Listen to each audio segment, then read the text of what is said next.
IP CCN module 4. Okay, when these computers came into existence, they were desktops in the beginning. But as the electronic technology has evolved, now the laptops are there, mobile phones are there, then many other digital devices which you can carry from one place to another place. But desktop was fixed, right? So because these devices can move from one place to another place, even though if they are even though still they are still they will be connected to the internet, so only stationary IP address is not useful now. We have to think about the mobile IP. What is mobile IP? Is nothing but it's in a single statement we can say that it allows the devices to be connected to the internet even though when they are moving from one point to another point, or one place to another place, or you are traveling with that particular device, etc. Now before we actually understand mobile IP, let us first understand what are the stationary hosts. That comes in the addressing part, the stationary host. The original IP, when the internet was formed, the original, or when the came into existence, the original IP addressing was based on the assumption that the host is fixed, it is stationary, it is not moving. Okay, and it is attached to only one specific network. But now, for example, see, if you have Wi-Fi at your home, then you are connected to a network which is at your home. When you go to your friends, when you move to your friend's home, if there is there is Wi-Fi at he can connect place, you can connect your mobile phone there also, right? But whatever device you are having, or whatever you are, if you are acting as a host, then you are not stationary. But where the stationary host is attached to only one specific network, that was the idea. Now IP address does have suffix and prefix. As we know that the prefix associates the host with the network, because prefix will tell us to which network the host is actually connected. So you can see on the screen that we have taken one example, which is 10.3.4.24/8, which is a host IP address. And if you find the first IP address using the calculations which you have done previously, then we get 10.0.0.0/8. That is the first address given to the network. The first address among the addresses given to the network, the first address is always the network address. It means the IP host which is having IP address of 10.3.4.24/8 is connected to a network, and the address of that network is 10.0.0.0.0/8. This address, that is 10.3.4.24/8, is only valid when the host is connected to the network whose address is 10.0.0.0./. If it moves from this network to another network, as I have given the example from your home to your friend's home, then this IP address which was given to the host is not valid, because the network has changed. So when the network changes, the IP address must and should change. Routers use this association to route the packet. Means routers will use the network address always to route the packet to a particular network. Then the switches will be there. Those switches will route those packets to particular host. This particular scheme, assigning one IP address, works fine or works well with only the stationary host. If the hosts are moving from one place to another place, then this assigning only one IP address will not work properly. So let us see the second one now, mobile host. When a host moves from one network to another network, the IP address structure needs to be modified. Means new IP address has to be given to it, because it has moved from one network to another network. There are two ways to do it. The first one, simply change the IP address. The IP address of your device when you are at your home connected to Wi-Fi at your home, the IP address will be 1. When you go to your friend's home, when you connect your mobile phone to their Wi-Fi network, then the IP address of your mobile will automatically change. That is one scheme. So this is the simple solution to let the mobile host change its IP address as it moves from one network to another network. This can be done using the DHCP, that is dynamic host control protocol, to get the new address which is associated with the new network.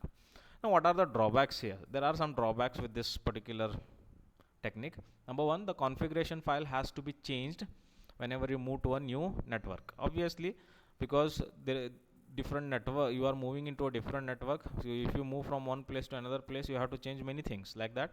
When you move from one network to another network, the files has to be changed, and computer has to reboot every time, and DNS tables has to be changed so that other host will come to know what are the changes happening. And if host roams from one network to another network during the transmission will be interrupted. Why transmission will be interrupted? Simple. When you are at your home connected to Wi-Fi, one IP address will be given to you. You're using that IP address only, you can send or receive the things or the information from other hosts.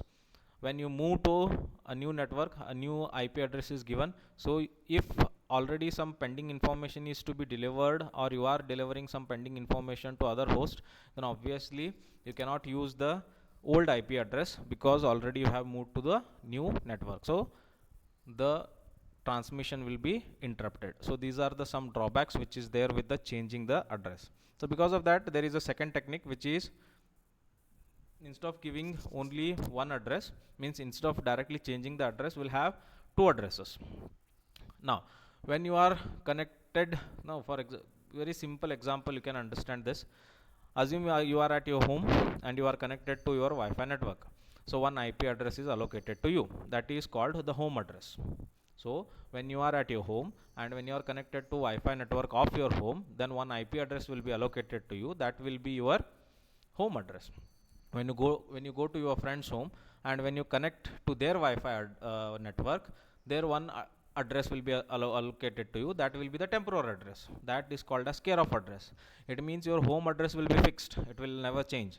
But when you move to when you move to a new network of your friend's home, their one care of address will be given. Next if you go to some other friend's home, there you will connect to one more Wi-Fi network, there one more care of address will be allocated to it. Means care of address will keep changing as the network changes, but your home address will remain permanent. Okay, when host moves from one network to another network, only the care of address will change, because you are moving to a foreign network every time, but your home address will remain same. You can see on the screen the diagram, the home network, the mobile host is given, IP address is 131.5.24.8/16. When you move to foreign network, you can see the home address remains same, that is 131.5.24.8/16, but a new care of address is given to you, that is 14.13.16.9/8. So it means you are carrying now two addresses, one is home address, another one is care of address.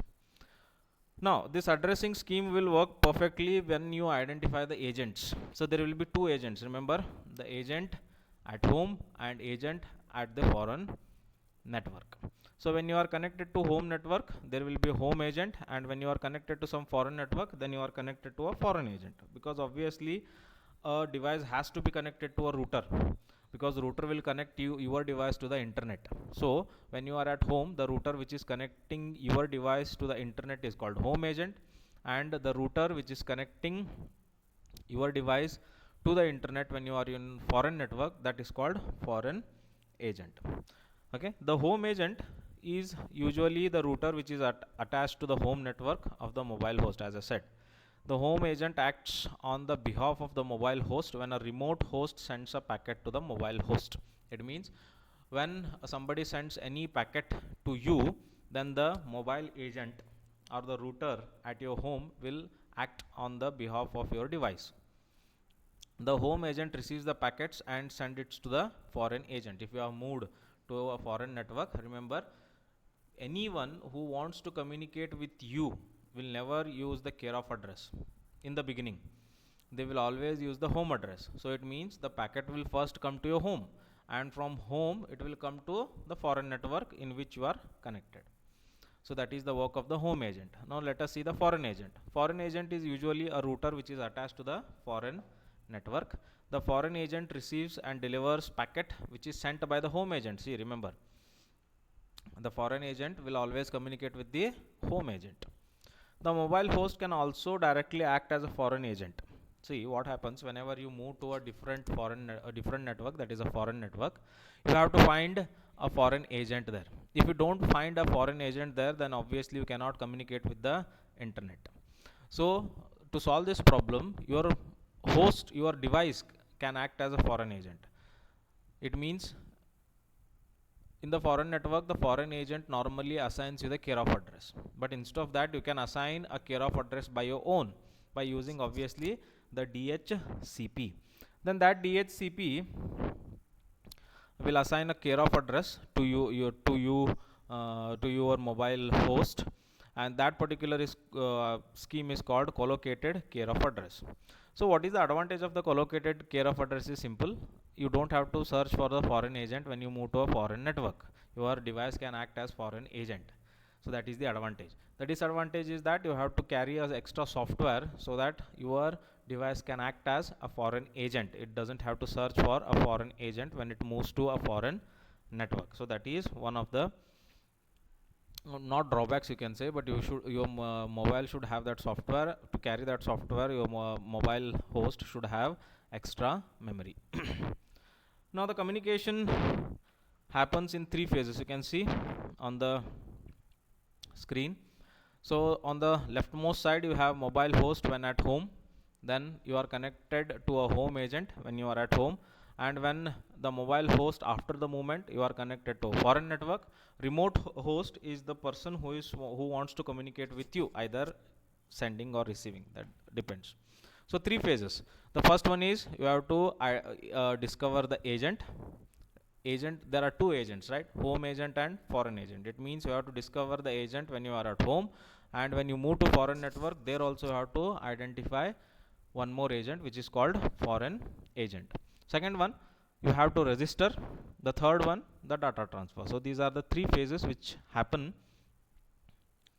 during the data transfer. Now let us see the first phase, that is agent discovery. Now agent discovery is done using a particular packet. That packet is ICMP router advertisement. You can see here in this diagram, home agent will first send advertisement. If advertisement is not sent, then it will use the host will use agent solicitation. See, advertisement means the router which is at your home will advertise itself that I am the agent and you have to connect with me whenever you are at home. If that advertisement is not done, then a mobile host will search the home agent by agent solicitation to discover the agents. Now for example, if the router advertise itself, then it will use a packet which is ICMP, Internet Control Message Protocol packet, which does have type, length, sequence number, lifetime, code, reserved and care of address fields. And care of address is only for foreign agents. If you are connecting to home agent, this doesn't you don't have to worry about it. So different fields. The type is 8 field, which is set equal to 16. The length is an 8 bit. It will tell about the total extension of the message. Then the sequence number, as we have studied, every packet should have a sequence number which is a 16-bit number. Then lifetime. The lifetime defines the seconds that the agent will accept the request. It will send it will be strings of one. If it is a strings of one, then it is lifetime, means it is always ready to accept the request. The code is 8 bit, so it's an 8 bit flag which will take bit from 1 to 7.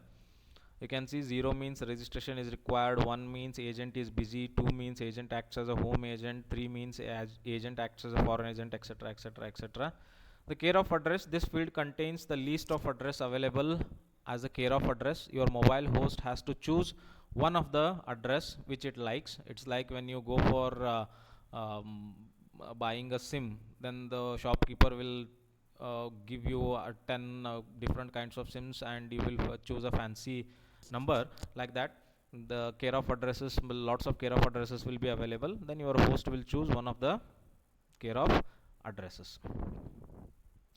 Next, agent solicitation. As I said, whenever a host moves to a foreign network, if the agent doesn't advertise itself as the agent, then the agent solicitation will take place. In this, the host will try to find out the agent which is there in the foreign network.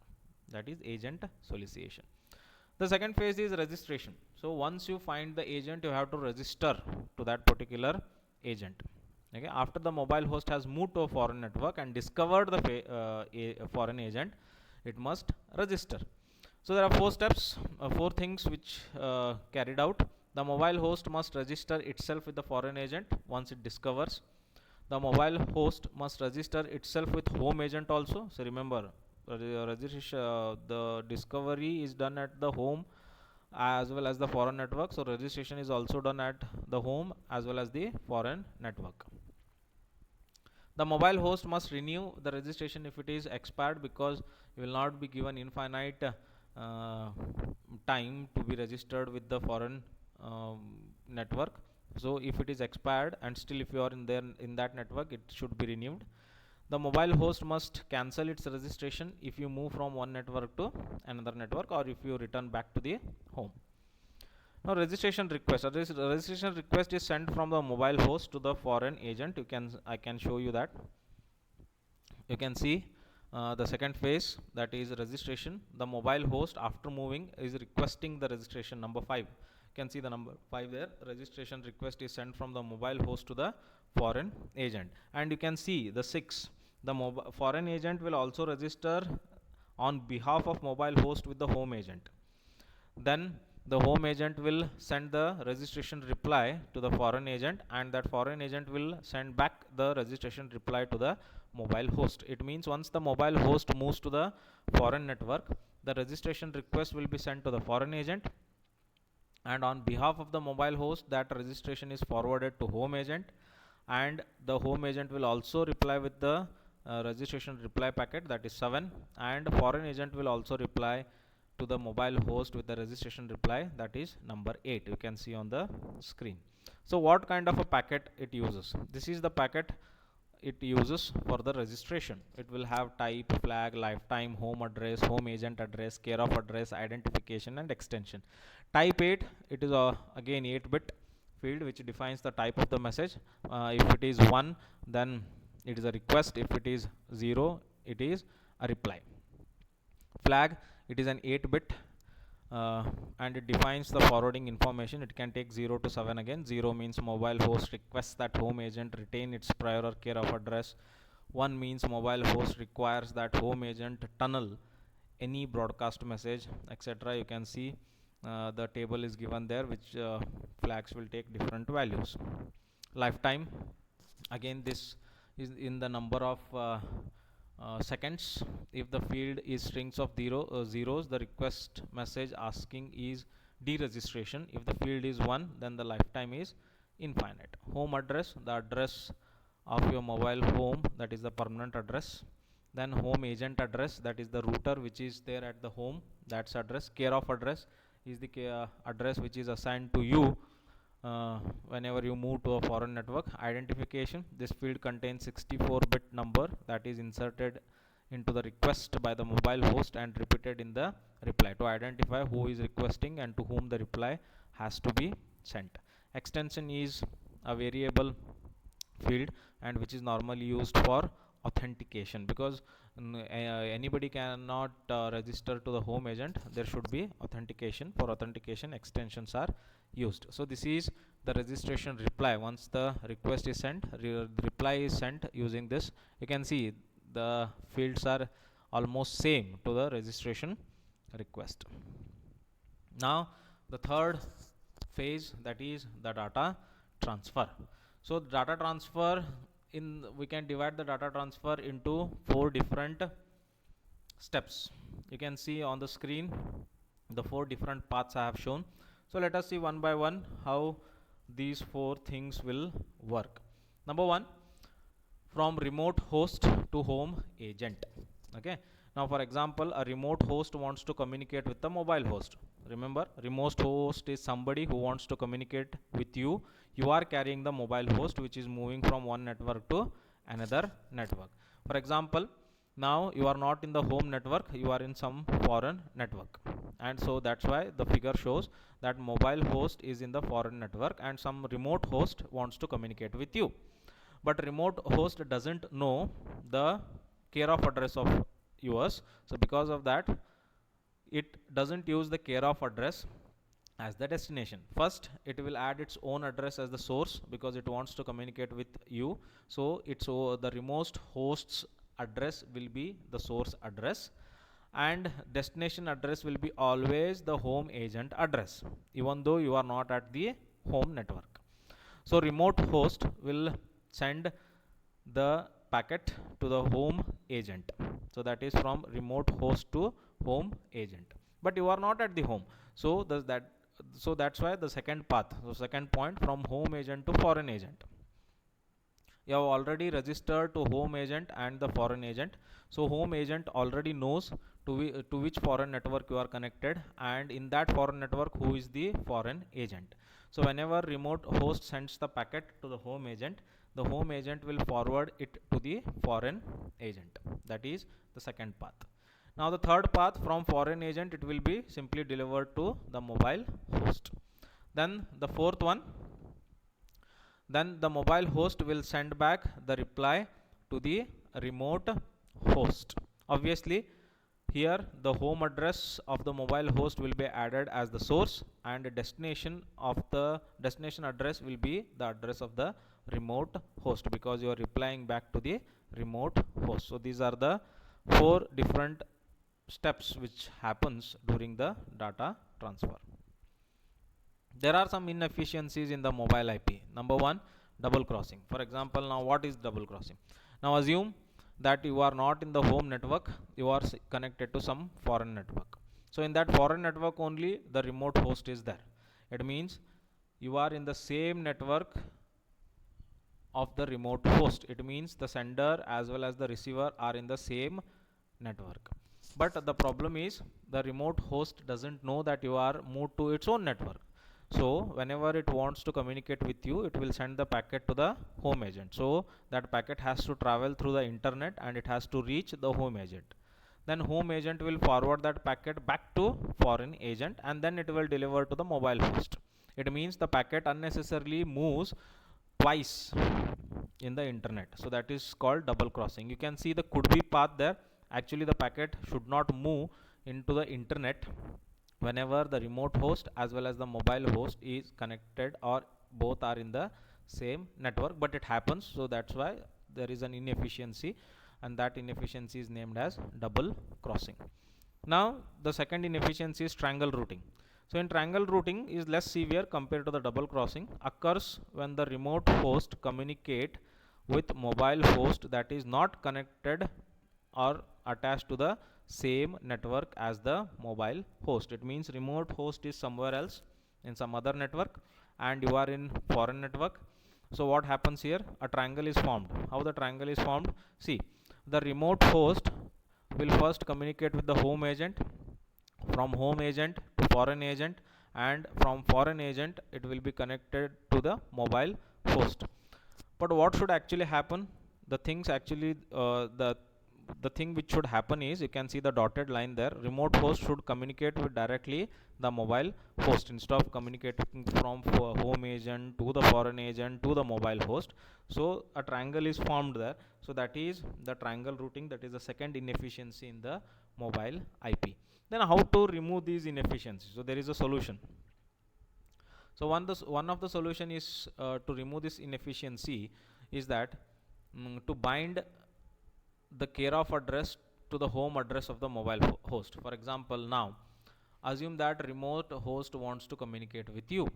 What it does, it will first add its own address as the source address and destination address as the mobile agent. Okay, that is the first packet will be delivered to the home agent. Then home agent will forward that packet to the foreign agent, and from foreign agent it will be delivered to the mobile host. Now whenever the home agent is delivering that packet to the foreign agent, it will also reply to the remote host that from next packet don't use the destination as the home agent. This is the care of address of the mobile host. So please use from the next time that the destination address is as the foreign agent address instead of as the home agent. So from the next packet, what remote host will do, the remote host will add the destination address as the foreign agent instead of the home agent. So you can save one path there. So actually the path will be remote host, home agent, foreign agent, mobile host. But because the home agent already told the remote host that this is the care of address of the mobile host, next time the path will be directly from remote host to foreign agent. So one path is removed, that path is remote host to home agent, that path is removed. Directly remote host now communicate with the foreign agent. Okay, so to do this, obviously the remote host has to keep that care of address in its memory, and if the mobile host changes the network, the home agent must and should inform the remote host that it has already changed, so you have to change the care of address which is there in your memory. It means if somebody is communicating with you, you are at your friend's home, so first packet will be sent to your home, and from your home it will be sent to your friend's home, and from your friend's home it will be delivered to you. But to remove this inefficiency, whenever the first packet is delivered to your home agent will tell that this mobile host is in some other network, that is your friend's network address, it will deliver it to you, means your friend's home address. From next time, the remote host will use your friend's home in which network you are connected right now as the destination address. But if you move from your one of your friend's home to one more of your friend's home, then the home agent will inform the remote host that the mobile host has changed the network from the friend 1 to friend 2's network. Simple. That is the solution which is given in the mobile which is that is the information which is given by the mobile agent whenever you keep on changing the networks. That completes the mobile IP.